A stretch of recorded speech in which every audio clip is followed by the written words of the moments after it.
Good morning, everybody. Welcome back to Cilinix Crypto, and welcome to your daily update on Bitcoin. And we have enough to talk about. All right. Yesterday we were unfortunately unable to claim some sort of a level here. We already talked about that yesterday. That the bearish momentum we had some pretty big sell-offs, of course, which you can also see on the chart, especially when we broke down below 62,000.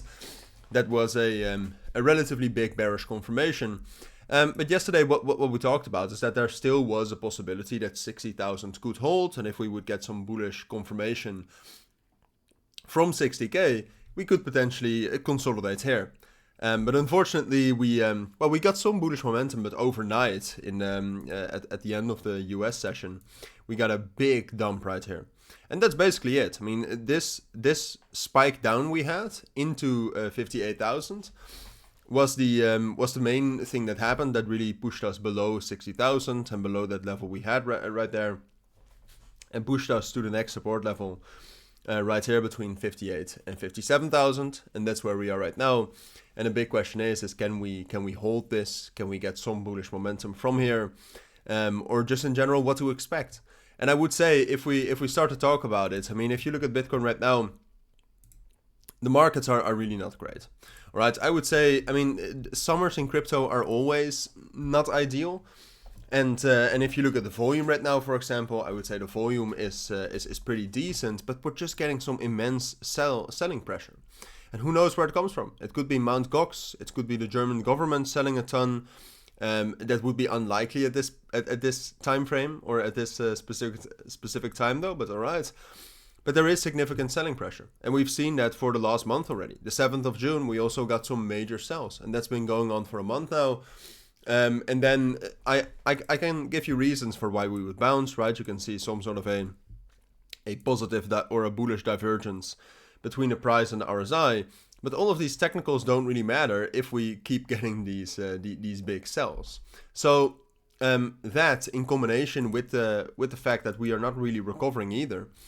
Right, so the volume is relatively high, but if you look at the momentum, what you can see is that most of the orders that are being opened, like orders are being opened on Bitcoin. It's being traded, all right, but it's mostly short orders being opened here, which means that, momentum is increasing, but it's more bearish momentum than it's bullish momentum. And then after hitting a significant support level, because this level right here at 58 and 57,000 was also the level we dropped down to the 30th of April. Then we actually, then we found quite a lot of support from there, and we rallied all the way up to 72,000. But at this point of time, so then you would expect some more support. You would expect some sort of a V reaction from that support, something like this. But what we're getting so far, if you look at the 1 hour time frame, is something like this, which is a bearish confirmation. All right, because that means that we're not really gaining much support from a support level that should historically and technically provide more. So no, short term I have to stay bearish. I do think that if you look at the technicals here, so if you go to the daily, we are at a significant support level. All right, this entire level between 57 and 58,500 or something, it's a very strong support level. So unless we really break down below that on the 3-day time frame, I am not convinced yet that we are fully bearish, all right? And you can also see there's also a lot of support here at 55,000. So what's also still a possibility is that we drop down there, but that we then reclaim 57,000, so something like this. So for now, I'm bearish, all right? I think it's most likely we'll drop down lower, but I don't think we will fully turn bearish yet. I think we need much more confirmation for that. It's obviously a possibility, and I think it's best at this moment to assume we're going down to 44 or 55 or 50,000.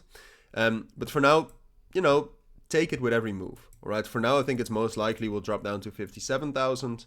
From there, if we are able to break back above 58,500, we can also have some short-term bullish momentum. That's very much a possibility. But for that, we would need confirmation. All right, we would need some sort of a strong bounce from there. Like I said, a V bounce. Otherwise, I do expect support there. But if we do not get a breakout from that level, it's most likely we'll drop down to 55,000.